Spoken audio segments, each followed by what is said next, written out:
Chez les femmes, ça va être le haut potentiel. Beaucoup de femmes n'osent pas penser qu'elles puissent être en fait haut potentiel intellectuel. Ça les gêne énormément.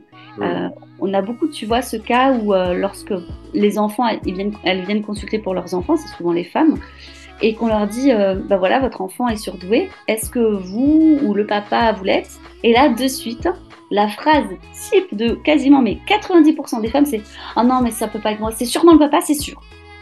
Ok. Là, tu vois, il y a un truc où on touche quelque chose, et alors c'est, voilà.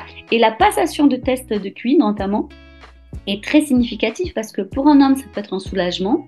Après, certains, ça dépend le vécu qu'on a, parce que pour certains, ça peut être compliqué, mais dans l'ensemble, parce que je ne vais pas faire de généralité, mais tu vois, majoritairement, ça va être un soulagement. Là où pour la femme, ça va être un questionnement. Et elle peut même mettre des années à accepter le fait qu'elle l'est, en fait. Elle va remettre en question le professionnel en disant qu'il s'est trompé, il a voulu me faire plaisir ou je ne sais quoi. Donc on voit que selon les atypies, et le fait, si notre genre aussi, ben, ça peut être plus compliqué, ça peut être camouflé, ça peut être dérangeant. Et c'est pour ça que, tu vois, je parle de délicatesse dans le livre, parce que je sais que parfois on peut marcher sur des œufs quand on parle de ce sujet.